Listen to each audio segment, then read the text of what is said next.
diminuindo sim o trabalho dos advogados, diminuindo o trabalho, a necessidade de servidores, de juízes, de promotores da Justiça do Trabalho, diminuindo a burocracia e melhorando o desempenho de todos, e possibilitando que pequenas empresas possam existir. Porque se tiver uma empresa mãe gigante que tem que fazer tudo, eu não vou ter pequena empresa. A terceirização possibilita que pequenas empresas possam começar a existir e prestar serviços terceirizados e especializados. Com um funcionário, sim. Com 3, com 4, com 5, quem sabe depois com 100. Né?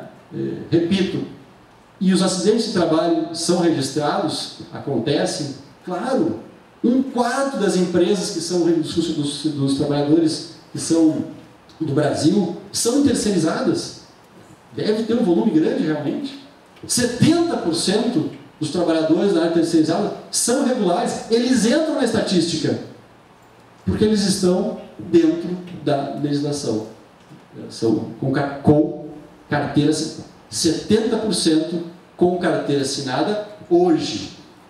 Se essa legislação vigorar, é óbvio que isso vai aumentar. E eu lembro que a média de carteira assinada, de regularização, é de 49% no Brasil, segundo o IBGE.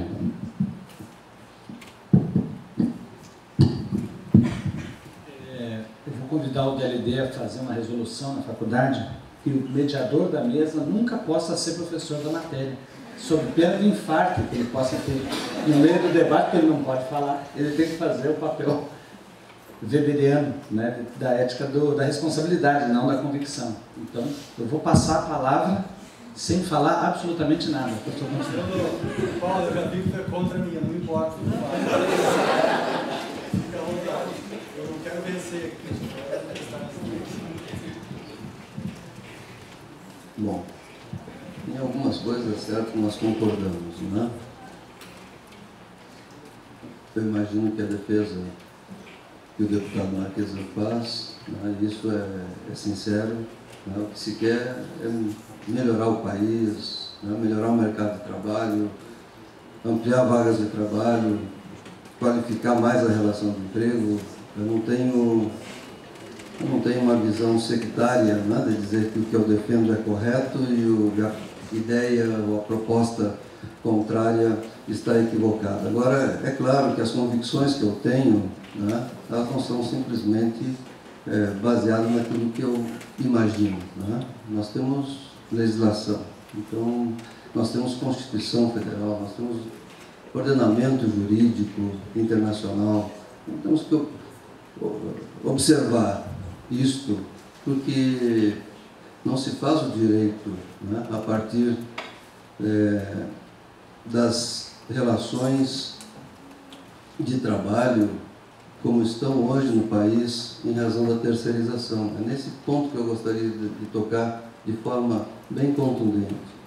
O que se está fazendo no Congresso Nacional, né, se fez com aprovação agora na Câmara em abril e agora continua no Senado, é a tentativa de criar uma regulamentação para a terceirização generalizada e distorcida que nós temos. Eu acho que nesse aspecto o deputado Marquesão não deve discordar de mim.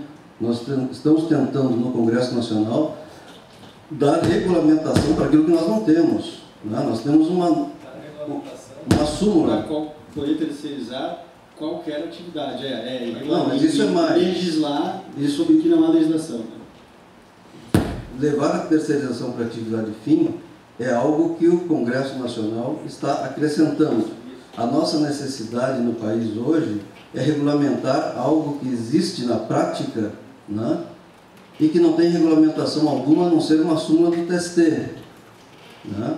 Então o Congresso Nacional, que é o legítimo fórum para criar a lei, para criar a regulamentação, quer disciplinar pelo PL 30 do Senado a terceirização que existe, né?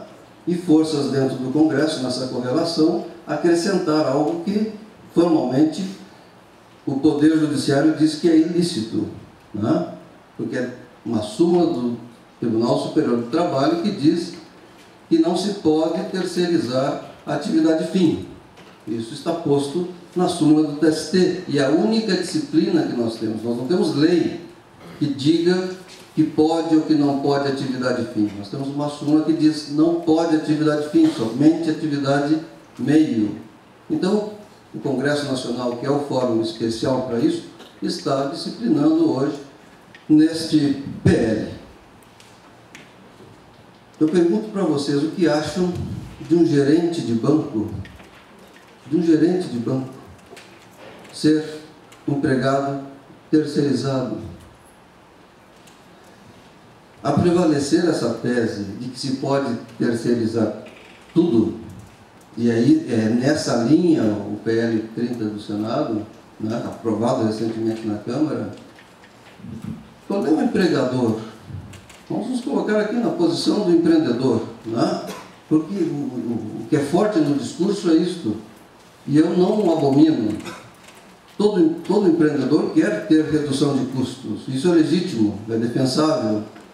Agora, qual de nós, podendo terceirizar todos os empregados da empresa, vamos nos colocar na posição de donos de uma loja aqui no calçadão de Santa Maria, 10 empregados, aprovado o PL na segunda-feira. Os senhores recebem uma cartinha do deputado Marquesan dizendo: foi aprovado o PL 30 na íntegra do que nós discutimos na sexta-feira aí em Santa Maria. Vote em mim. Não, nem vai precisar disso, né? Qual vai ser a nossa reação como empreendedores? Nós estamos autorizados pela lei a dispensar os 10 empregados que nós temos, conversar com uma empresa que faz intermediação de mão de obra. Podemos até, porque gostamos desses empregados que trabalham conosco, dizer para eles: olha, compareçam lá na empresa tal, que ela vai contratar vocês e vocês vão continuar prestando serviço aqui na loja para mim, só que a partir de terça-feira não são mais meus empregados. É isto que eu não concordo. É esta divergência. Nós não podemos ter empresas ocas. Quando eu digo que a relação de emprego tem status constitucional e que o projeto atinge a relação de emprego como algo fundamental da vida do trabalhador, é isso que eu quero dizer. Ora, é muito fácil, sob o ponto de vista econômico-financeiro, nós justificarmos que reduz custos. Mas vem cá, nós temos uma legislação e o trabalho é algo muito maior do que essa mera visão de custo. É claro que tem custo. Contratar um empregado tem custo. Todos os empregadores contratam e tem custo. Também tem custo o que contrata o gato que alicia e traz para a fazenda 30 trabalhadores do interior do Maranhão. Também tem custo. E ele faz isso porque ele reduz custo. Mas não vamos ser tão exagerados assim de falar de trabalho escravo. Vamos falar aqui da nossa empresa no calçadão de Santa Maria. Tem custo, sim, contratar 10 empregados na loja, pagar fundo de garantia, recolher os impostos. Tem custo, mas é muito mais fácil nós defendermos redução de direitos trabalhistas, principalmente em momentos de crise econômica, como estamos vivendo, do que defender e assumir a necessidade que esse país tem de fazer reforma tributária. Quem de vocês ouve falar de reforma tributária? Ninguém fala mais, porque ninguém quer. E esse ninguém não é a população, porque nós sofremos muito com os impostos escorchantes. Quem é que não fala? Governadores, deputados federais, bancadas dos deputados federais, porque tem um compromisso, isso aqui não é espúrio, tem compromisso com seus governadores. Como é que vai defender neste momento de crise política reforma tributária para que a empresa pague menos impostos? Pelo contrário, nós temos agora no Congresso Nacional a discussão de aumento da folha de pagamento em função do ajuste econômico que Dilma está apresentando. Mas é muito mais fácil reduzirmos o custo do trabalho na relação de emprego. Não é? Por que o PL é ruim sobre o aspecto da disciplina, da regulamentação, da terceirização no país? Eu quero deixar claro uma coisa: a terceirização na atividade meio, eu não discuto mais. Essa é a realidade, não se pode mais mudar isso. A atividade fim, que é o que o PL estabelece, por isso nós, da magistratura trabalhista, especialmente a Associação Nacional dos Juízes, somos contra o PL na íntegra, porque ele está feito da primeira letra até a última com base nessa distorção da terceirização em todas as atividades, inclusive na atividade fim. A transferência da execução de parcela de qualquer atividade para empresa contratada autoriza e legitima a precarização do trabalho. Por que precarização? Que é uma palavra tão usada, né? Até politicamente, às vezes até de forma exagerada. Mas é precarizar se eu deixo de pagar, deixo de dar a participação que o empregado tem, até nos lucros da minha empresa, para que esse empregado passe a ser empregado de um terceiro, se desvincule formalmente da minha empresa e continue trabalhando aqui sem os mesmos direitos dos demais, é precarização, porque ele perde. E nós temos que ter a coragem de dizer isso e assumir a perda. Quem é terceirizado ganha menos. Ninguém ganha mais em trabalho terceirizado. Isso é preciso assumir. Você tem 2 empregados, um gerente, e tem caso aqui em Santa Maria. Não vou dizer a vocês isso, mas é processo que julguei. 2 gerentes na agência bancária, um terceirizado, o outro empregado do banco. E nós vamos achar isso normal, porque o banco precisa reduzir custo. Para um ele paga 3.000, para outro ele paga 1.500. E isso é normal? Eu sou dono da empresa, eu pago quanto eu quero para cada um. Tem limite entre a liberdade e a lei. Quando se trata de relação de emprego, a liberdade escraviza e a lei liberta. É assim que nós tratamos no direito de trabalho. É certo, eu afirmo para vocês com convicção, vai haver uma migração de trabalhadores formais, próprios das empresas, para empregados terceirizados. Os empregadores são inteligentes, não vão defender terceirização na atividade fim para terem mais custo. O tempo terminou. Eu só quero encerrar agradecendo. Desculpa. Muito bem, então desculpa por ter...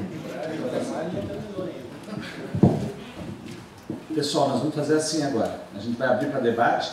A cada 3 perguntas, uma resposta. Tá? Porque se a gente fizer uma demora mais. Então, 3 intervenções, está dirigindo para qualquer um, tem a fala. Na medida que o outro entender, tem a ponderação referente à pergunta, também faz.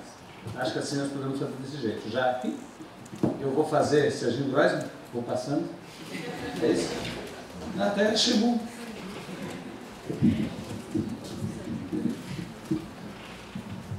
Boa noite, eu sou acadêmico do 9º semestre, parabenizo no primeiro momento ambos os palestrantes. E enquanto o deputado estava falando, eu estava fazendo algumas anotações, né, a respeito de que é muito importante ter uma lei clara, definida e transparente para que não se precise recorrer ao judiciário. Existe uma diferença muito grande, né, entre o solem e o sein, né, que é o dever ser e o ser. Então, mesmo leis claras, bem definidas, muitas vezes, e não raro, né, no nosso país, precisa se recorrer ao judiciário, mas não por falta de clareza, não por falta de transparência, mas pela falta justamente de não cumprimento. Ninguém busca o judiciário por uma simples interpretação, busca pelo reconhecimento de direitos, porque efetivamente, no caso da Justiça do Trabalho especificamente, né? Claro, eu falo isso esperando comentários seus, mas se busca efetivamente o reconhecimento de direitos que não foram pagos pelo empregador, não é? Quanto a interpretações, nós temos Cortes Superiores e Cortes Supremas. A Corte Suprema da Justiça do Trabalho é o TST, a qual cabe dar sentido ao direito. As demais, a Corte Superior, no Rio Grande do Sul, TRT, né, e aos juízes do trabalho, cabe reconhecer o direito que não foi reconhecido pelo empregador. Ou, né, não reconhecer no caso de efetivamente ter existido cumprimento e o empregador querer simplesmente passar a conversa no empregador. Mas, além disso, ninguém trabalha de graça, né? O que acontece? Me parece que há um discurso da Câmara, né, no sentido de que todos ganham com a terceirização, não é? Mas, por exemplo, eu vou buscar uma empresa terceirizada, vamos supor para a minha empresa, querendo reduzir o custo. Bem, se eu pagava 1.000 para um empregado meu, agora eu espero pagar 900 para a empresa terceirizada, que não vai necessariamente pagar os mesmos 900, porque precisa ter lucro. Vai pagar 800, não quer dizer. Onde que estoura isso? Estoura no empregado. Por que que... Bom, aí vem a seguinte lógica. Por que então eu vou pagar uma empresa terceirizada se eu posso pagar diretamente e reduzir o custo, aquele lucro que aquela empresa teria? Claro, isso não valeria para aquele exemplo que o senhor deu a respeito da empresa de arquitetura, de arquitetos e tal. Mas, pegando a grande maioria, a realidade brasileira, que é muitas vezes, por exemplo, aqui em Santa Maria, o senhor deve conhecer a Sulclean, né, que é uma empresa de pessoas que fazem limpeza. Essas pessoas me parece que se formaram e se associaram, né, para prestar serviços especializados de alta qualidade. Claro, deixa eu me explicar. Especializado sim, e sim de alta qualidade, mas sem formação técnica. Isso que eu quis dizer. E me parece que estão à mercê de um empregador, que não raro, não no caso da Sulclean, não sei, né, mas que muitas vezes não reconhece os direitos trabalhistas, não paga. Bom, aí entra aquela questão, bom, mas a responsabilidade é solidária. Se eu contrato uma empresa terceirizada, eu espero que essa empresa pague o direito trabalhista. Se ela não pagar e se voltar contra mim, ou melhor, o empregado se voltar contra mim, é claro que eu vou ir ao judiciário e dizer, não, eu não tenho responsabilidade. Ou seja, me parece que isso fará com que aumente o número de demandas judiciais e não diminua. E, já encerrando... Só o tempo.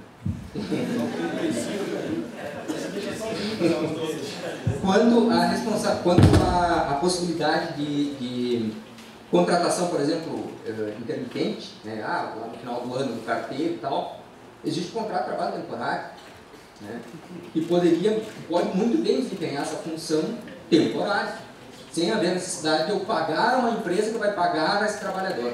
Claro, eu não vejo apenas pontos negativos, vejo pontos positivos, mas em uma análise preliminar de tudo que foi dito, não me parece que seja uma boa solução para a nossa realidade, né?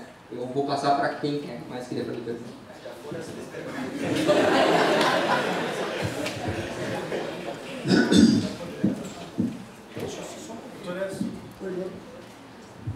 Eu acho que só antes da resposta, pessoal, só evitar, não nada contra, por favor, mas só evitar a intervenção, tá? Se puder ser precisamente a pergunta, porque senão a gente vai ter mais intervenções e palestras, etc., ao longo da palestra. Então a gente tem que tomar um cuidado. Tá? O deputado quer responder de uma vez, dado o tempo.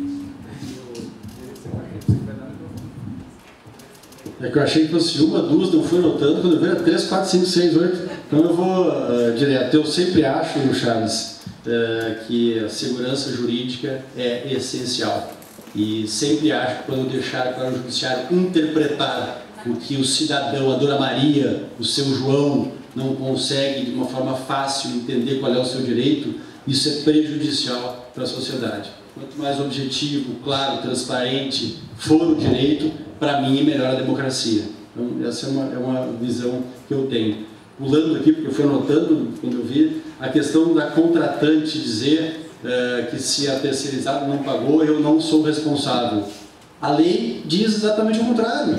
Então a lei veio para dizer que a contratante é responsável pela contratada e que a contratada tem que ter uma caução. Eu só posso te contratar se fizer uma caução. Então eu te dou um direito a mais. Eu te dou o direito de 2 pessoas jurídicas serem obrigadas a pagar seus direitos e a que me contrata diretamente ter que ter uma caução, seguro, para caso ela não pague, ela pagar. Esse seguro, essa caução, pagar. Então ela é totalmente privada da seguradora para dizer, porque a seguradora não vai querer pagar, e ela vai lá te fiscalizar, além do Ministério do Trabalho. Então isso é uma ampliação, são 3, 4 garantias a mais do mesmo direito que está na lei, nesse projeto não existe. Então essa noção, esse argumento ele não é real. Botou mais umas outras questões, deixa eu ver onde é que eu anotei aqui.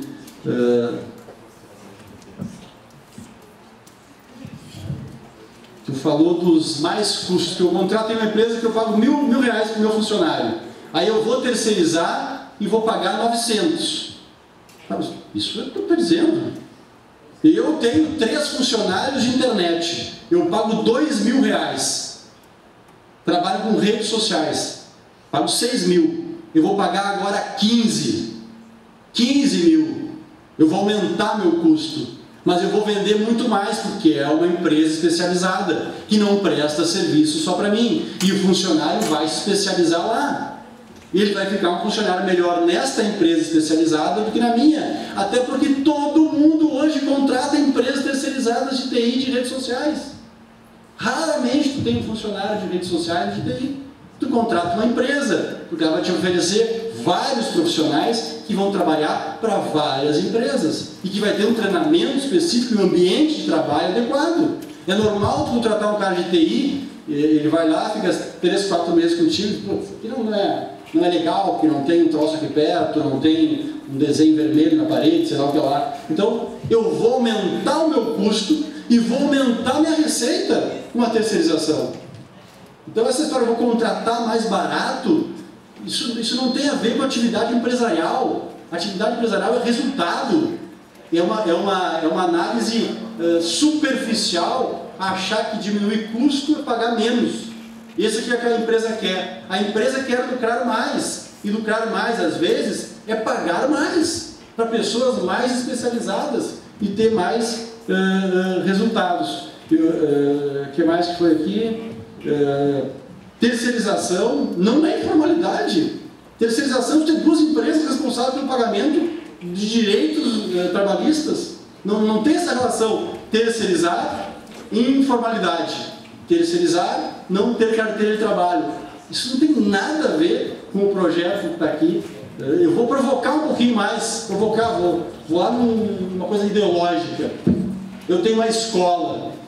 Quem é aqui que teve inglês no ensino fundamental? Vocês... É que eu grito mesmo.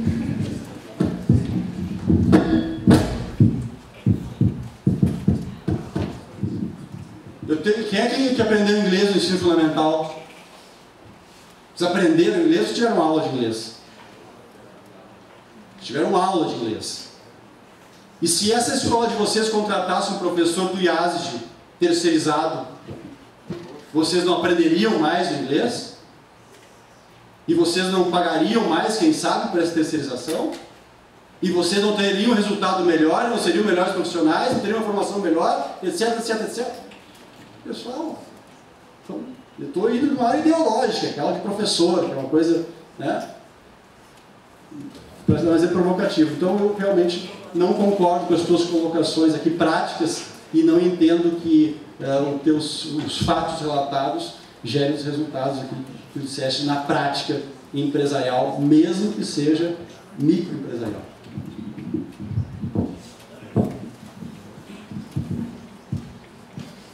Posso estar enganado. Tudo acredito aqui, o meu nome é Edson Domingos.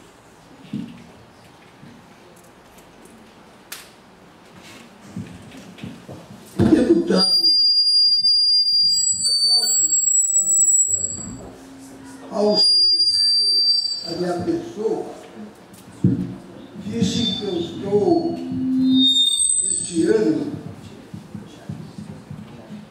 no jubileu de ouro, completando os 50 anos, e disse também o doutor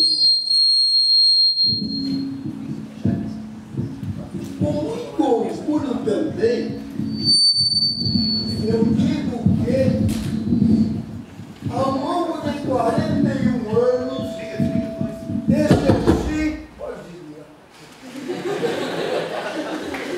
exerci o magistério universitário e exerci a advocacia durante muito tempo na Justiça do Trabalho, por muito orgulho.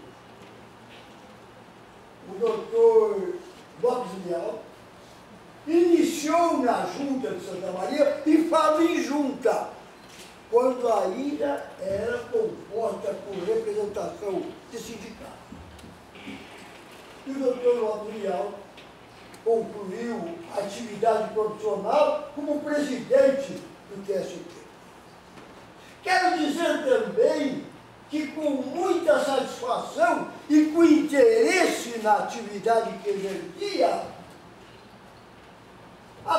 mandei uma carta ao irmão do árbitro Arnaldo César Coelho, que era deputado federal, eu defendendo que a indenização pela despedida sem justa causa não podia ser de 10%, mas 50%. Porque por 10% não valia a pena nem botar advogado para tratar do assunto.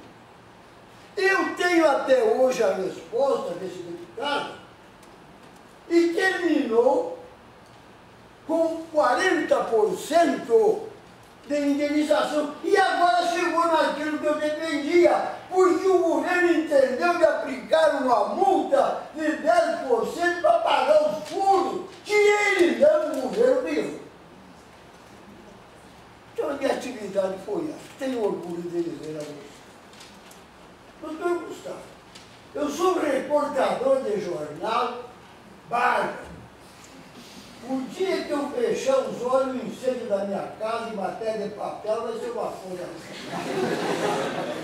Hoje eu fui procurar um artigo que eu sabia que existia, só que lamentavelmente eu não trouxe o nome do juiz. Ele disse o seguinte, que o objetivo dessa terceirização era desqualificar, eu transcrevi aqui, desqualificar a Justiça do Trabalho, como também ele falou na ANMAT, acho que é a Associação Nacional dos Magistrados Trabalhistas. Eu, na verdade, eu não vejo nenhum motivo e nenhum risco do desempenho da Justiça do Trabalho ser comprometido por um projeto de lei que é para regulamentar o que já existe. Então nós temos que examinar o que existe. Se essa regulamentação pode estar botando em risco a própria desqualificação da Justiça do Trabalho. Não acredito. Agora eu lhe faço uma pergunta aqui. E lhe faço uma pergunta, meus jovens, por que no exercício da minha advocacia, com alguma frequência, a tal de subempreitada comprometia o empreiteiro? Porque o subempreiteiro, não fazendo, não cumprindo as leis que devia cumprir, terminava sendo refletido no empreiteiro. E eu vou contar a vocês que eu percorrendo, eu como advogado e um empreiteiro que construiu o trecho de São Cepé até 290, eu percorri aquilo ali e percebi que a subempreiteira não pagava nada. Consequentemente, até podia a subempreiteira cair do serviço. Mas não. Mantivemos a subempreiteira e fizemos ela se organizar e recolher tudo que tinha que recolher e continuar trabalhando.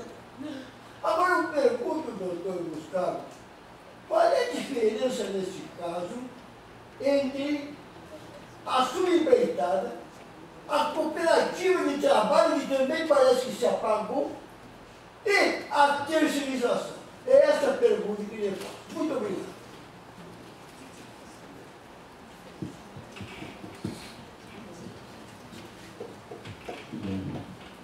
Eu agradeço a pergunta e faço questão de registrar que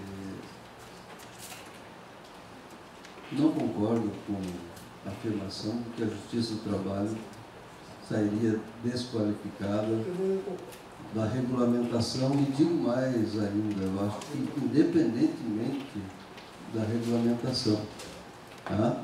Porque em que pese a posição que defendo, a posição que o TST defende, que está na súmula, a posição da maioria dos ministros do TST que se manifestaram em 2013, um manifesto diretamente apresentado ao deputado que dirigia a Comissão de Constituição e Justiça, me parece.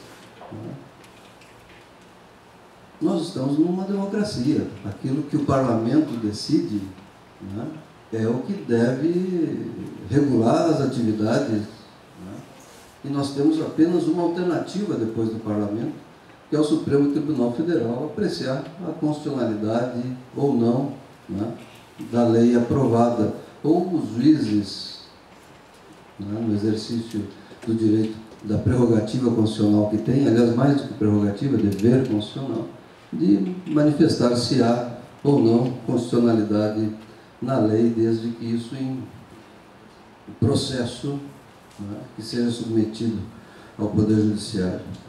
Mas não vejo desqualificação da Justiça do Trabalho, o Parlamento é soberano para decidir sobre isso e nós temos que fazer a nossa parte, né, com a pressão democrática possível para que a lei atenda ao interesse da sociedade. Sobre a questão de subempreitada, cooperativa de trabalho, isso daria um outro painel, né? Mas eu faço questão de registrar duas palavras sobre isso. A solidariedade é o único mecanismo aceitável para que se trate de terceirização. Né? Quem disponibiliza, quem retira, né, da sua administração uma atividade da empresa e contrata uma outra empresa para realizá-la, né, este estabelecimento, este empregador, este empreendedor tem que responder solidariamente pelas atividades, pelas obrigações eventualmente descumpridas pelo subempreiteiro, pelo tomador dos serviços. Né? Esta é a regra que nós defendemos em relação à modificação do PL. Se gostaria que tivesse passado na Câmara.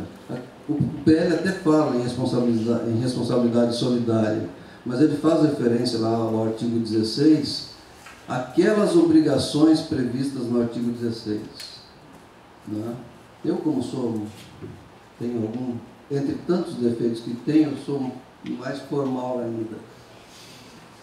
Não, essa é uma virtude. Né? Eu estou alegre essa semana, né? Depois de ontem, então. Mas, desculpe, mas é uma brincadeira que o professor fez aqui comigo, eu tenho que declarar que sou gremista, né? Por esse alguma coisa em comum com o deputado. Né?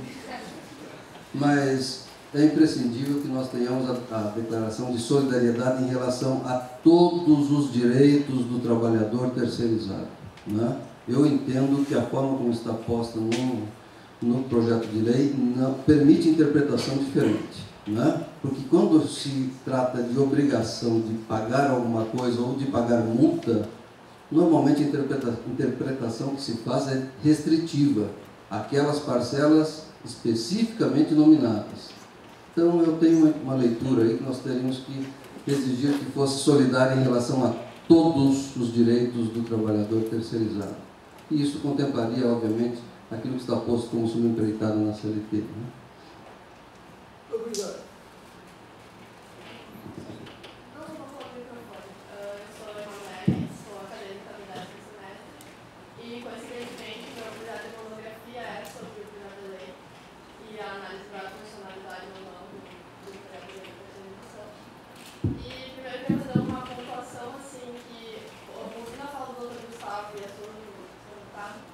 Que quando o Dr. Gustavo fala, ele fala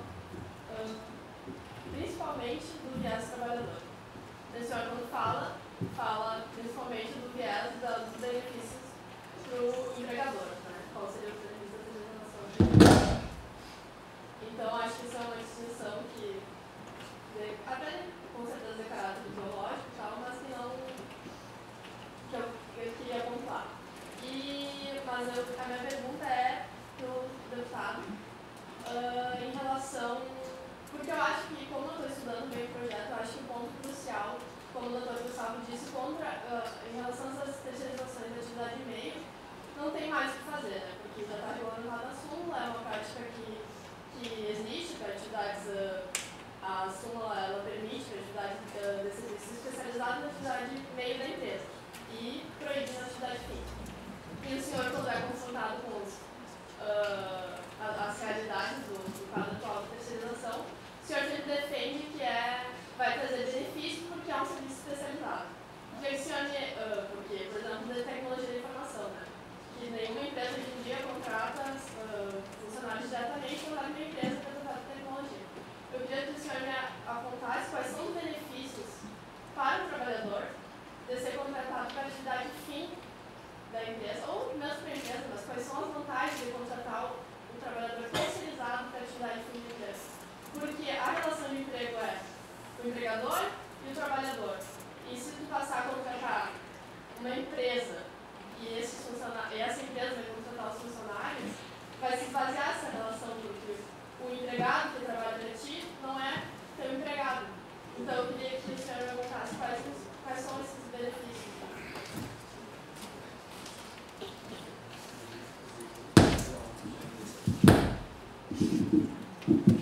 Provavelmente as perguntas são tão pesadas e longas assim, que a gente vai ter que acabar respondendo diretamente, né?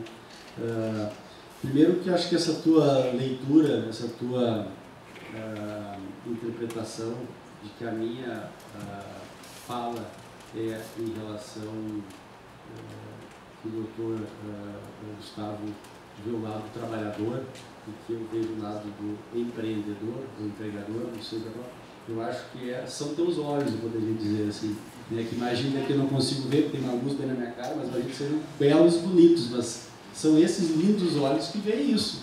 Dentro dos meus conceitos ideológicos, eu não interpretaria a minha manifestação assim. Eu interpretaria que a minha posição ela é melhor que uma sociedade.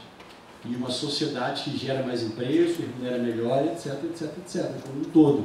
Eu acho que a gente entra muito limitado nisso, né? É como tem que aumentar o salário dos deputados, porque o deputado é importante para a sociedade. Isso é um falso paradigma, óbvio que é. Mas necessariamente não precisa aumentar o salário dos deputados por isso, né? Então eu não concordo com essa tua afirmação, mas respeito e até entendo disso. Tu falaste da atividade fim. Por que aquele trabalhador que está na atividade fim terceirizada, por que isso vai ser melhor para ele? Primeiro, porque em uma boa parte vai existir um emprego que não existiria se não pudesse terceirizar a atividade fim. Essa é a primeira parte. Segundo, que ele vai poder se especializar naquilo que ele está estudando, ele vai poder se especializar naquela sua atividade, vai poder ter receitas melhores, quem sabe fornecendo serviços para outro. Eu não vejo a terceirização como retirar o funcionário da minha empresa. Eu vejo a terceirização como uma possibilidade de eu construir uma empresa. Fala de empresa oca. Olha, eu sou especialista em finanças. Finanças, que é o mais importante para a empresa, eu acho. Eu sou especialista em processos. Paulo não, porque o Paulo é contra a terceirização. Né? Mas eu pego outro de vocês que é a favor. Um especialista em processos industriais, e o outro em finanças públicas. E eu formo uma equipe só disso. E eu vou voltar ao exemplo. Eu vou contratar o chapeador para fazer a chapa, eu vou contratar o cara para fazer o motor, eu não quero fazer carro. Eu não quero saber como é que se faz o motor. Eu quero um motor que tenha qualidade X. Ponto. Vou te dizer uma ideia de terceirização. Santas Casas. Não há nada no Brasil em saúde pública em termos de hospitais que funcione custo-benefício como as Santas Casas ou as ONGs. E o que é isso? Te dou o que eu quero, cara. É essa qualidade, estrutura de atendimento, te pago tanto. Os hospitais públicos são 5 vezes mais caros. Alguns com resultados aceitáveis. Como é o caso de um dos mais caros do Brasil, que é lá em Porto Alegre, o Hospital de Clínicas. É um dos mais caros do Brasil. Então, qual é o benefício para o trabalhador? Eu acho que na grande maioria das vezes é a existência de uma empresa para ele trabalhar que não existiria se não fosse possibilitada a terceirização. Que hoje, eu repito, é um quarto dos trabalhadores formais trabalha na terceirização. E dos terceirizados, a média é de 72% ser com carteira assinada. Então eu pergunto, qual a desvantagem? Eu te devolvo a pergunta. De ele trabalhar numa empresa de atividade fim que tem 2 garantidoras de todos os seus direitos trabalhistas. Se uma quebrar, a outra pode pagar. Eu também vejo as vantagens talvez maiores do que as desvantagens.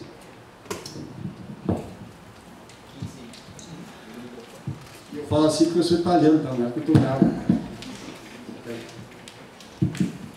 Oi, meu nome é Henrique, eu estou no 5º semestre do noturno e uma questão que eu vejo bastante assim, sendo dita pelo deputado é que vai reduzir custo. Reduzir custo, mas reduzir custo às vezes é aumentar custo. Parece uma coisa um pouco contraditória no momento que se reduz custo de alguém vai ter que sair.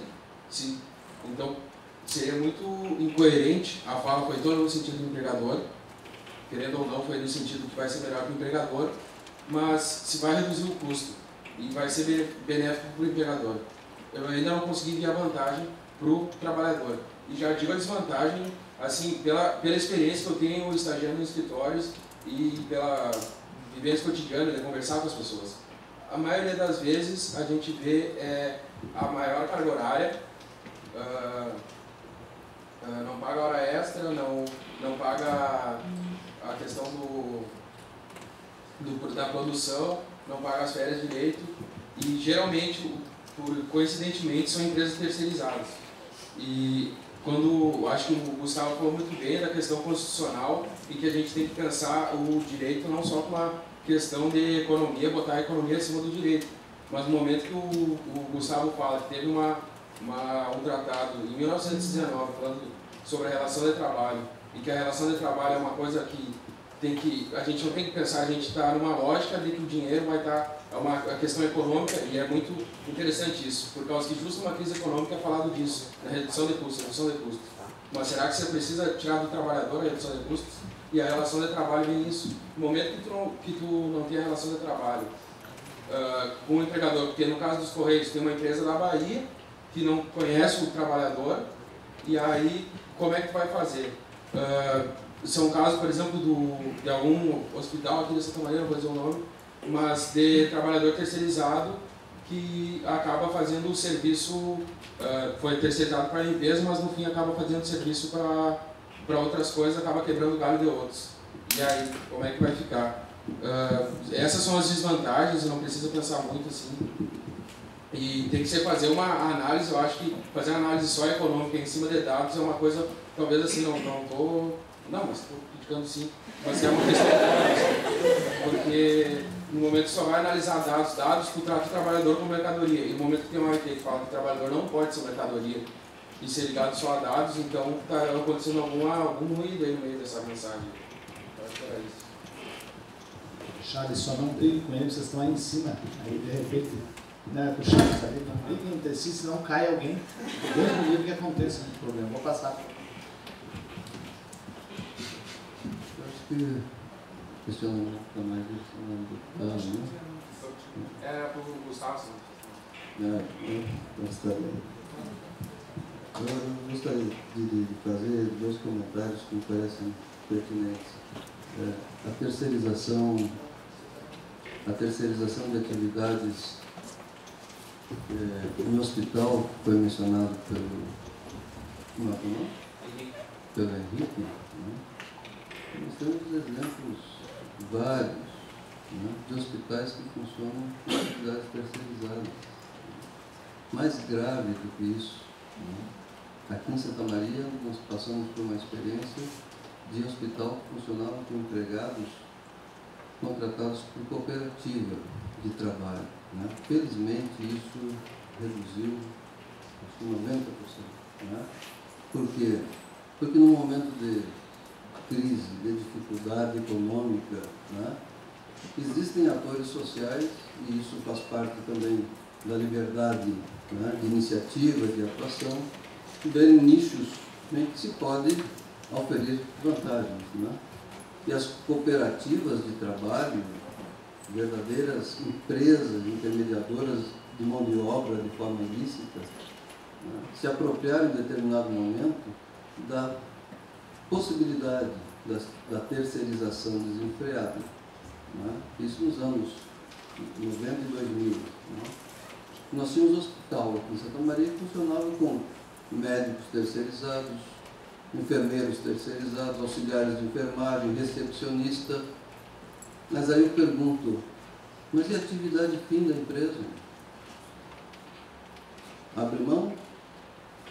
E aí o dono do hospital fica em casa administrando simplesmente os resultados do que as empresas terceirizadas estão fazendo dentro do estabelecimento. Né? Então, eu fico com dificuldade de compreender a terceirização da atividade fim.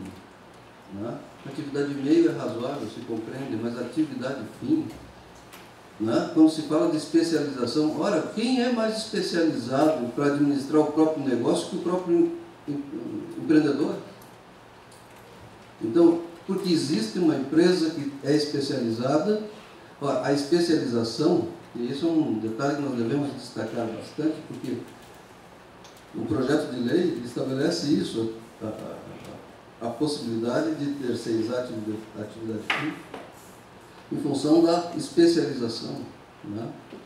Ora, se eu tenho alguém na mesma área que eu atuo como empreendedor, eu vou contratar uma empresa que atua na mesma área, concorrente, para contratar os meus empregados e atuar na minha empresa. É uma situação meio difícil de compreender. Né? Então, tem questões assim, que quando a gente começa a abrir um pouquinho mais o projeto, examinar um pouquinho mais, com um pouco mais de detalhe, a gente verifica. Por isso que nós registramos assim, de forma muito demarcada, né? A contrariedade por inconstitucionalidade do projeto na íntegra, porque ele foi articulado, né? Ele foi pensado e concretizado com a ideia de terceirizar todas as atividades. Né? E aí nós não podemos aproveitar nada do projeto. É preciso que ele seja rediscutido no Congresso, por isso nós defendemos que ele seja rejeitado no Senado e se comece uma discussão para a regulamentação da atividade meio da empresa, que é aquilo que nós consideramos razoável no mercado de trabalho.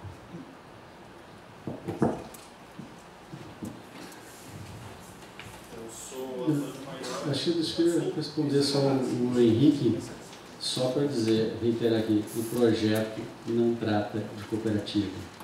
O projeto não trata de contratos ilegais. O projeto não trata de contratos sem contratos de trabalho, sem carteira assinada. O projeto não trata de pejotização. O projeto não trata das empresas da Bahia que é uma falcatrua. O projeto não trata de falcatrua. Ele não é um projeto anticorrupção, ele é um projeto de relações trabalhistas. O projeto agrega, o projeto não tira nenhum direito, nenhum, em nenhuma linha, em nenhuma palavra.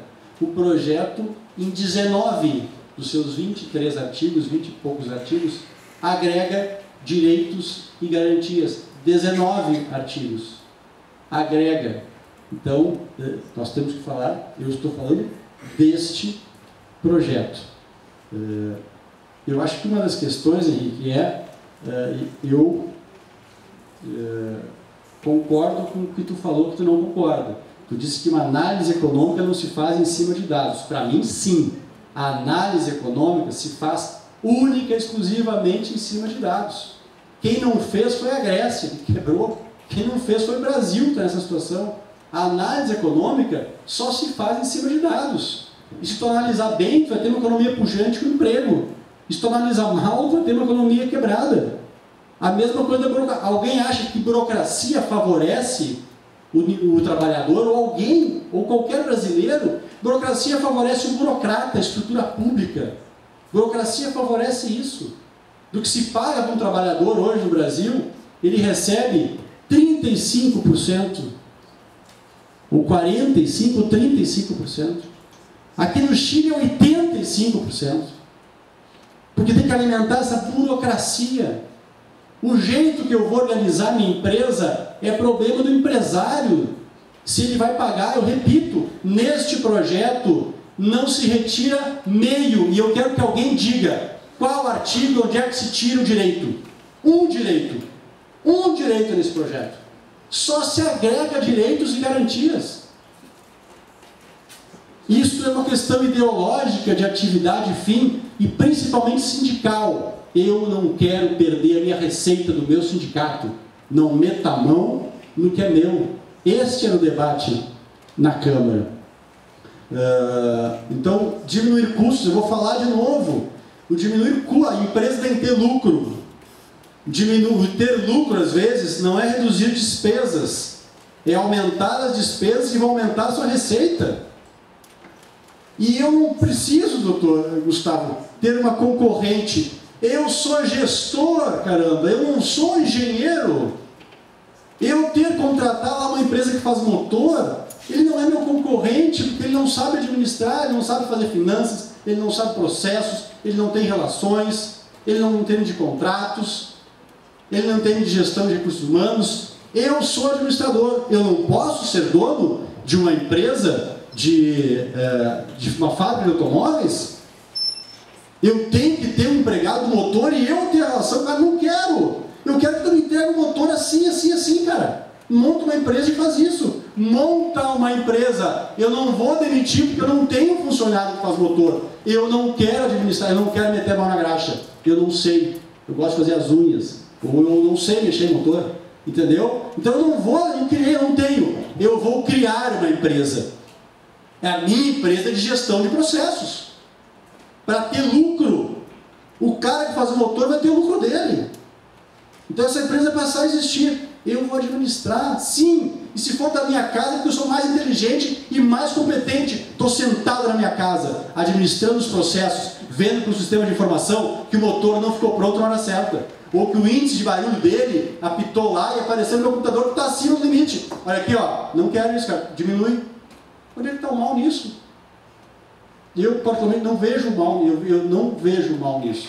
Eu vejo um bem para a sociedade de que a gente pode gerar mais empregos, gerar mais oportunidades. Eu vejo que o engenheiro mecânico, que não tem oportunidade de ter uma indústria hoje, ele vai poder trabalhar numa empresa de engenharia e fazer o motor. O borracheiro vai poder lá fazer o pneu, não sei se é esse o nome que ele faz o pneu, enfim. Vai poder lá montar o pneu. Ele vai montar o pneu, ele é uma empresa de montagem de pneu. Ele é um montador de pneus.